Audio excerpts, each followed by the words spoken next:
familiar. So if you don't know by now, then you should probably get familiar. Hey guys, welcome back, not to the Gin Zone Tonic channel. This is GoFormat.com's channel, as you can see. They've kindly asked me to make content for them, especially when they have tournaments like their GFCs. If you don't know what a GFC is, it's a Go Format tournament in which you can, if you win or get top 4 in certain cases, you can then be entered into the Go Format World Championships. It's very cool, and I'm very honored that GoFormat.com wanted me to make content for them. I have my own channel, Gin Zone Tonic. It's only Go Format, just as this channel. Please check it out, it should be in the description below. And let's get into the interview. We have second place, AlephYa2. He is Delinquent's brother who came first of the tournament.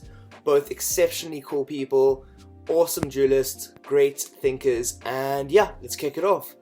Yeah, I'm really happy to be back on Gin Zone Tonic's channel for my second GFC top 4 finish in a row. This time I decided to play a bit slower deck, not again a Reasoning Gate Turbo. That's kind of my pet deck usually. Shortly before the tournament started, I was considering to play something creative because what I tested the last 1 to 2 days didn't really work out for me. And I was scrolling about the Cold Wave card. For people who used to play back in the day in the Gladial Beast or Lightsworn era, those people will be familiar with the Cold Wave. And for me it was the same. I always wanted to kind of get it going in Goat, but never had like the right idea. When I mentioned Gladiator Beasts, what one wanted to do was activate a Cold Wave and then fusion summon Gladiator Beast Gizarus with 2400 attack points, and he allowed to destroy up to 2 cards on the field. So basically you would lock your opponent out of being able to react with Cold Wave and then like destroy their field and attack with, yeah, kind of a couple strong monsters. With Lightsworns it was similar. You wanted to activate Cold Wave, summon Judgment Dragon, nuke the whole field and attack, ideally for lethal damage. Obviously in Goat there are not directly comparable cards, but my first idea was to play obviously Blackluster Soldier, because he's the biggest and baddest special summon monster in the format. My first deck test was also involving Chaos Sorcerer, because obviously like he's the second strongest special summon monster. But to be honest, it didn't really work out for me. The Cold Wave into BLS was really strong, but Cold Wave into Chaos Sorcerer felt a bit underwhelming because you often couldn't fully capitalize on the destruction or on a potential destruction of blacked out cards by Cold Wave. So I was thinking about other ideas, and my brother threw in Cyber-Stein, which at first felt a bit weird to me, because when you think of Cyber-Stein you usually think of OTKing your opponent directly, but when you start with Cold Wave and then Cyber-Stein, you obviously are not able to Megamorph the summoned monster anymore or something like that. So I first kind of discarded that thought, but I tried running it. At first I had one Cyber-Stein in the deck and it was almost always great, so I added a second one, and yeah, what can I say? They worked pretty well in the tournament. Won me a couple games on their own, sometimes with Cold Wave, sometimes even without. And even like playing Cyber-Stein, summoning a big beater and potentially tributing the Cyber-Stein for a Monarch the next turn is pretty neat. Yeah, speaking of Monarchs, I'm playing 6 of them, as you can see, and Mobius is was the easiest choice, because Cold Wave into Mobius almost feels like the Gladiator Beast play that I mentioned in the intro. yeah, destroying 2 spell trap cards that can't be chained is a very, very strong maneuver, especially when you tribute a Gravekeeper's Spy, which is basically a free monster into Mobius, destroying something, attacking with 2400, and then passing to the opponent, who is still locked out of his turn because of Cold Wave, and you have at least the 2400 monster on the field. Is, yeah, kind of a sick move, because he's also not allowed to set for his whole turn, so it's your turn again, and you can swing once more into an empty back row field. That's like almost always enough to finish the match, especially if you happen to have a second Monarch as a backup in hand. Yes. The tomatoes in the deck are basically the additional Gravekeeper Spice, so to say. I normally summon it face up, rarely set it to not make the nobleman of the opponents more live. And sometimes you can even special summon Cyber-Stein directly with Mystic Tomato in the opponent's turn when he attacked with his last monster, and that sets up your sick place for the next turn. But usually you go into Sangan and tribute him for a Monarch. That's always a nice move.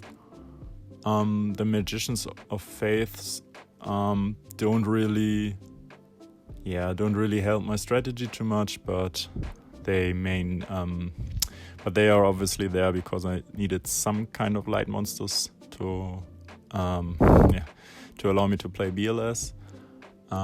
That's also why I chose to play 2 Zaborgs instead of maybe 1 Zaborg and 2 Grandmarks, because I think Grandmark feels a bit stronger with Cold Wave.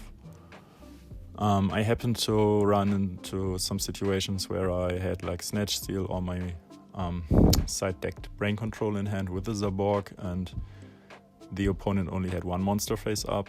That's not an ideal situation, because obviously when you take control of the opponent's monster, you can't summon your Zaborg face up, because you have to destroy 1 monster in the field, and it has to be one of your own, since your opponent doesn't have one anymore. And with Mobius or Grandmark, that wouldn't really happen.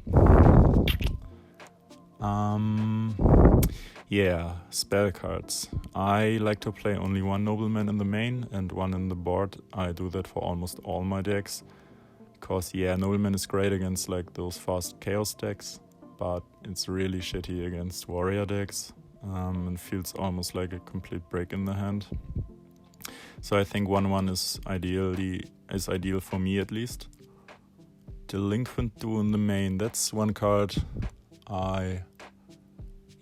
to be honest, I would switch it to the sideboard, and for some decks I'd even consider moving it out of the 55 cards, because against those chaos decks with the Thunder Dragons and Serpent and or Assailants, it's often feels like a dead card, not really worth paying 1,000 life points to discard 1 or 2 crappy cards from your opponent hands. And also, drawing it late in the game, sometimes it's complete brick, like drawing a Nobleman when your opponent is on the offense. It's a Trinity card, but it recently really underperformed for me. For the traps, the Ring of Destruction, I would probably kick from this deck, because that's something I only realized during the tournament, that Ring of Destruction and the Cyber-Steins lead to some pretty awkward situations where you run out of life points to use both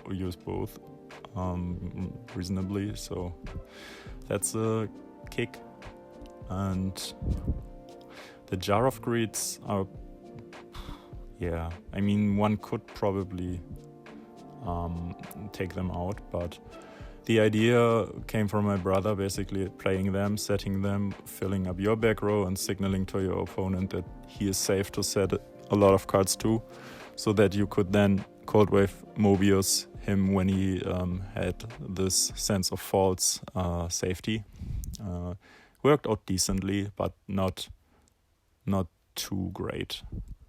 For the board, brain control obviously useful for against like chaos decks when they have like chaos monsters on the field, or against warriors also.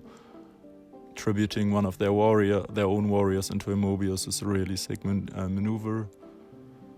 The scapegoats against fast decks, against warriors to slow down the game a bit and get more monarchs on the field. The Kaikus should be self-explanatory. The Dust Tornadoes, against some unfair decks like Burn, for example. And Decrease, I always run 3 Decrease in the side decks. Used to do it back in the day, will always do it against defensive decks, Solemn Judgment, heavy decks. Always a great card. Also, similar purpose like Cold Wave, obviously. Royal Decree into some monarchs. Basically, no way to really answer them. After those thoughts, for the shoutouts, the obvious one to my brother, who managed to beat me in this tournament twice, unfortunately. But what can I say? I'm obviously still happy that one of us managed to win this tournament, and to even think about it, getting first and second place in a 118 competitors tournament is insane, and I don't think that we will ever be able to make this happen again, but we'll see. We'll try.